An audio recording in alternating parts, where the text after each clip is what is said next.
조국 장관의 동생 조모 씨의 구속영장이 모두의 예상을 깨고 기각됐습니다. 법원 판단을 놓고 지금 여러 가지 얘기가 나오고 있습니다. 네, 다음 장이군요. 조국 장관의 동생 기각이 됐으니까 이름을 아직 밝히지 않겠습니다. 허리가 아프다, 디스크 수술을 받아야 된다라면서 영장 심사를 연기해 줄 것을 요청했는데 검찰이 받아들이지 않고 구인 집행했습니다. 그러자 아예 심사를 받지 않겠다라고 포기했는데 영장 심사를 받지 않겠다라고 포기한 사람은 지금까지 모두 예외 없이 구속영장이 발부가 됐습니다. 그런데 처음으로 이런 일이 일어났습니다. 여기에 대해서 왜 조국 장관의 동생만 예외가 적용이 됐느냐 여러 가지 얘기가 나옵니다. 그리고 돈을 받은 혐의로 구속영장이 청구가 됐는데 돈을 전달한 사람은 구속시켜놓고 받은 사람은 어떻게 기각할 수 있느냐 납득하기 어렵다 이런 얘기가 나옵니다. 관련된 녹취 들어봅니다.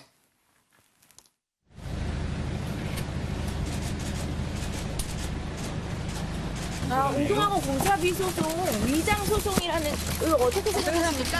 혹시 장관과 협의하신 적 없으십니까? 공동장 교사 채용 당시 도움 받은 적 있으십니까?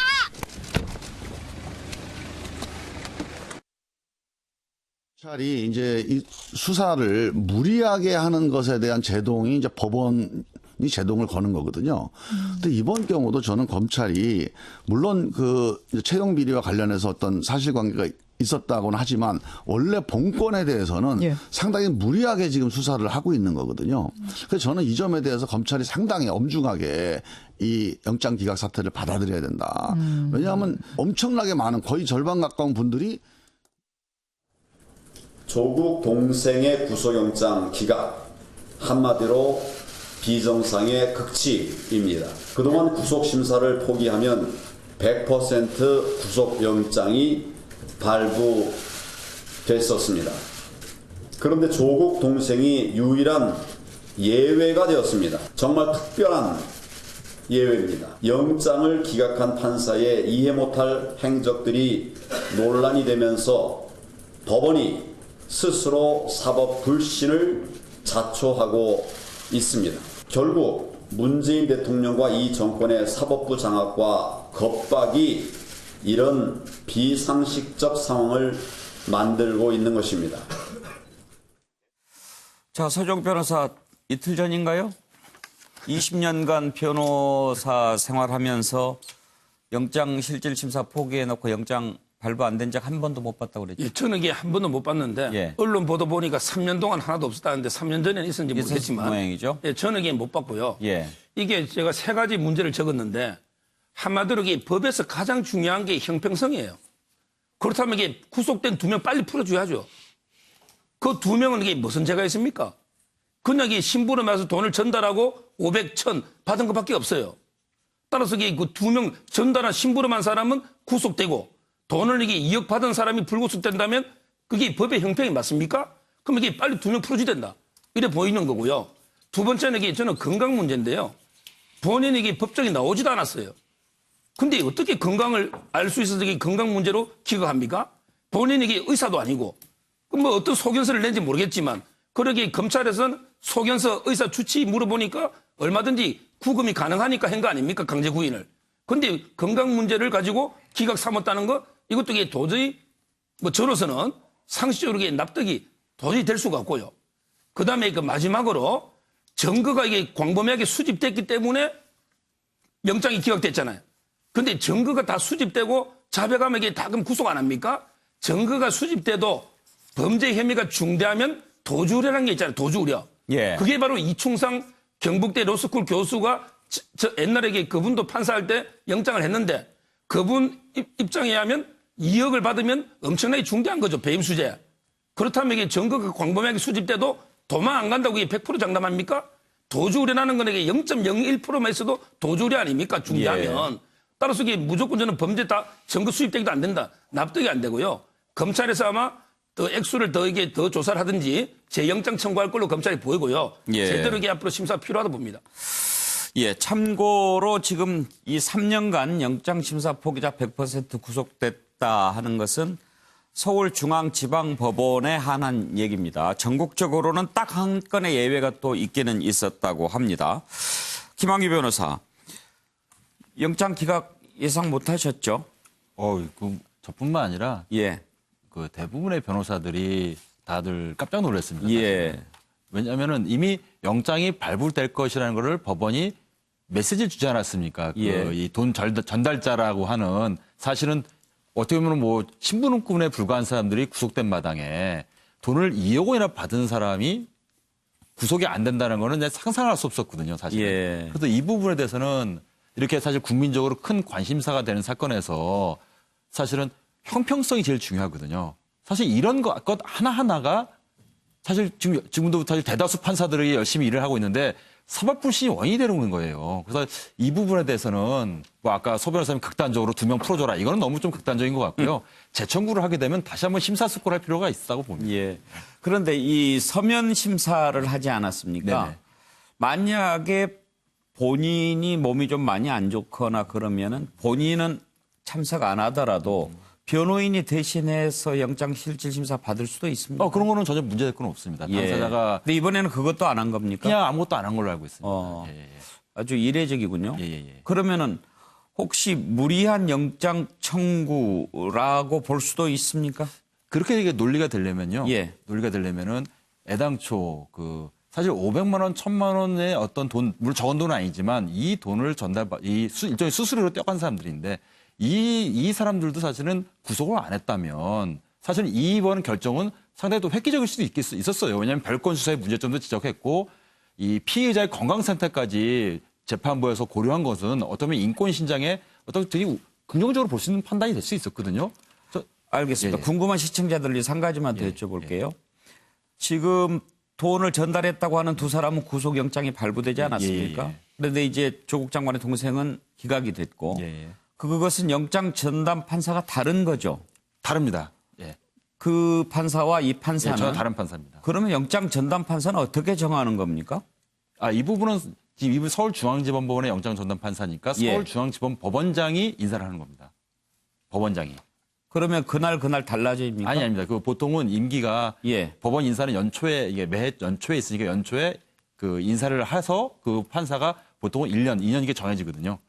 근데 이번 판사 같은 경우는 그렇게 이제 연초에 온 건 아니고요.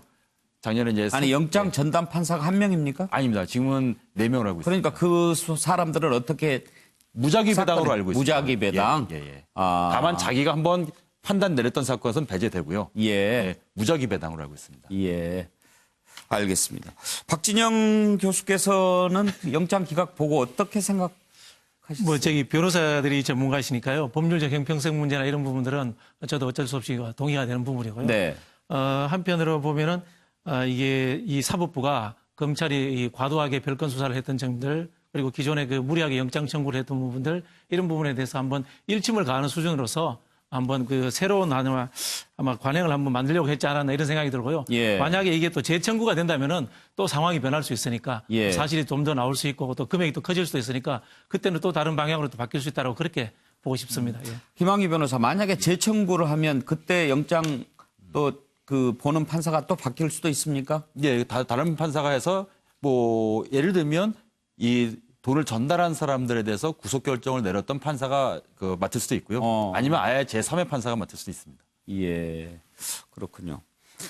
정은갑 의원 아무튼 상당히 의외였어요. 그렇죠. 예. 많은 분들이 이제 이례적이다 이런 예. 표현을 하죠. 뭐 최근 3년간의 데이터도 나왔고. 저는 우려하는 것이 어쨌든 간에 지금 이제 사법부까지도 이제 정치 영역으로 자꾸 끌고 와서 그 부분에 대해서 정책 해석의 공간으로 들어갔단 말이죠. 국가에서 굉장히 참 좋지 않은 과정이라고 봅니다. 근데 뭐 양 변호사께서 말씀하셨습니다만 그 사안에 대해서는 뭐 깊이 있게 조명을 못 해봤습니다만 일부 변호사들은 또 그런 얘기를 합니다. 그러니까 검찰에서 이번에 영장 청구한 내용 중에 핵심이 배임인데 예. 그 20년 전에 일어난 내용을 너무 부각시킨 것 아니냐. 그 부분에 따른 또 법원에서의 문제제기다. 예. 분명히 이제 별건 수사가 될 수 있다. 그다음에 논란의 여지가 있고 다툼의 여지가 있다라는 예. 판단을 했다는 일각의 해석도 있습니다. 그러니까 저도 그 부분 궁금해요. 그렇습니다. 그러니까 이번 건에 대해서 왜 20년 전 것을 불러와서 예. 하느냐라는 그동안에 이제 영장 남발에 대한 우려 또 앞서 뭐 지적을 했습니다만은 이게 도대체 별건 수사라는 것이 지금 계속 문제 제기가 되고 있는 마당에 이것이 맞는 것이냐. 이제 여러 가지 새로운 측면들이 분명히 있을 겁니다. 그러나 일각에서 제기하는 형평성 문제에 대해서 과연 거기에 부합하지 않는 것인지 이거는 또 다른 차원에서 법률적으로 봐야 할 것으로 보여집니다. 정갑 의원 저하고 시각이 같은데 그 부분 좀 김한기 변호사한테 물어보고 싶습니다. 그러니까 영장을 검토할 때 이게 좀 무리한 구속영장 청구다라고 해서 기각하는 것은 상식적으로 이해가 됩니다. 그런데 법원이 봤을 때 이것은 사안의 본질과는 관련 없는 별건 수사를 통해서 얻은 성과 같다. 그렇게 해서 구속영장을 청구한 것 같은데 이것은 구속시키면 안 되겠네. 이렇게 판단해서 영장 발부의 기준으로 삼을 수도 있는지. 충분히 있습니다. 별건 수사의 유법성을 지적을 해서 예. 기각하는 것은 전혀 문제 없습니다. 그래서 아까 말씀드렸듯이 이 만약에 전달자 부분 이 두 사람만 만약에 불구속으로 결정이 된 상황이었다면 이번 결정도 역시 법원이 새로운 시각을 어쩌면 피의자의 어떤 인권 신장에는 도움이 되는 부분이거든요. 그 점이 좀 아쉽다는 겁니다. 예. 팩트를 위해서 이게 정은갑 의원님이 설명한 것 중에요. 예. 20년 됐다고 했는데요. 그게 아니고 예. 공사는 1996년 했어요. 네. 20년 됐죠. 예. 그러나 이게 그 공사비가 16억인데 이자를 붙여서 52억을 받은 거는 2007년이고요. 네. 또 이게 소멸시효가 10년이다 보니까 2017년에 또 100억으로 늘어서 결국 이게 최근 범죄고요. 예. 그래서 이게 오래된 게 아니고. 예. 그다음에 그 아까 박 교수님이 말씀 중에 뭐 심판의 새로운 시작이라 했잖아요. 근데 저는 새로운 시작도 좋은데 왜 모든 게 전부 조국 일가부터 시작합니까? 뭐 포토라인도 그렇고 심야조사도 그렇고 구속도 그렇고 왜 모든 이게 새로운 시작은 조국 일가부터 시작돼야 되냐? 그걸 이게 설명해야죠. 네. 자, 두 분 말씀 더 듣겠습니다. 김성환 평론가. 뭘 다 조국으로 시작합니까? 예를 하나 들어드릴까요? 지금 사법 적폐 뭐 얘기도 나오고 뭐 적폐 수사 관련해서는 다 구속영장 발부하고 왜 조국 일가만 불구속이냐 뭐 이렇게 얘기를 하는데 바로 얼마 전에 삼성 바이오로직스 김태환 대표가 증거인멸 혐의로 구속영장 청구됐는데요. 명재건 부장판사가 그 기각했어요. 그러니까 그런 사례가 없는 게 아니에요. 있는 거고요. 저는 지금 이제 허위 소송과 관련돼서 말씀을 하시지만 채무가 생겨난 거는 97년 외환위기 때잖아요. 그 채무가 생겨났다는 게 그게 굉장히 중요한 부분 아니겠습니까? 그 채무가 생겨났고 그때 이제 외환위기로 건설사가 부도가 나는 바람에 그 돈을 결국 동생이 못 받게 됐고 그 채무를 확인하는 과정이 있었는데 그 채무 자체를 부정할 수 없으니 그 채무 관계에 있어서 뭐 어떻게 부정할 방법이 없으니까 그냥 웅동학원 쪽 입장에서는 인정할 수밖에 없는 상황이었다라고 하는 점들을 가지고 명재건 부장판사는 다툼의 소지가 있다. 이렇게 본 것이 아닌가 싶고요. 예. 그걸 별건 수사는 얘기를 안 할 수가 없는데요. 이거는 앞으로 정치권이나 이런 데에서 함부로 저는 비판하면 안 된다고 생각해요. 왜냐하면 그동안에 이런 사건 수사를 할 때 별건 수사했던 경우가 너무 많았거든요. 특히 정치인 관련돼서 별건 수사 많이 했다는 논란들 어제 오늘 일이 아닙니다. 근데 이번 사건 관련해서는 웅동학원과 관련돼 있는 허위소송 문제를 가지고 먼저 검찰이 수사를 들어가기 시작했던 거예요. 근데 수사하다가 갑자기 교사 채용 문제가 툭 튀어나왔어요. 교사 채용 문제가 튀어나오고 관련자들을 해외 도피시켰다든가 뭐 이런 얘기들이 나오기 시작했고 그것 때문에 지금 구속해야 된다는 얘기를 하는 겁니다. 그러니까 웅동학원 소송과 관련돼서는 아마 구속사유도 안 될 거예요. 제가 볼 때. 그러니까 그런 점에 있어서 아마 판단을 할 때 구속사유 판단을 했을 때 별건 수사를 가지고 구속을 판단하기는 어렵다라고 판단했던 점이 저는 가장 큰 원인으로 작용하지 않았나 싶습니다. 그런 판단을 가지고 또 영장 발부의 기준으로 삼을 수도 있군요. 자, 최수영 교수 의견을 한번 들어볼까요? 네, 저는 사실 영장은 기각이 아니고 영장 기적이죠. 그러니까 이거는 전 영장 기적이라고 썼는데 저는 사실 이걸 보면서 이해 못하는 부분이 많았습니다. 왜냐하면은 이 구속 적부심을 앞두고 정치권이 정말 이상한 개입을 했어요. 민주연구원에서 싱크탱크에서 뭐라 했습니까? 법원의 영장 남발 개혁해야 된다. 그다음에 그 같은 날 조국 법무장관이 나와서 별건 수사 제한하고 반복적 영장 청구 제한해야 된다 얘기했습니다. 국민이 어떻게 이걸 보겠습니까? 저는 법 전문가는 아닙니다만은 국민의 보편적 법 감정 여기에 대해서 우리가 얘기하는 거 잘못 얘기하면은 이거는 선택적 정의라고밖에 볼 수 없는 거고요. 그리고 제가 하나 드리고 싶은 말씀은 건강하는데 박근혜 대통령 탄핵 사건 때 이화여대 교수 항암 투병 중인 사람 구속시켰습니다. 허리 디스크하고는 비교할 수도 없는 사안이에요. 그런데 이제 와서 건강상의 이유를 운운하는 거는 정말 참 이거는 참 듣는 사람들이 과연 공감을 해줄 수 있고 동의를 해줄 수 있을 것인지 저는 그래서 이거는 영장 기각이 아니라 영장 기적이다. 예. 이렇게 말씀드리고 싶습니다.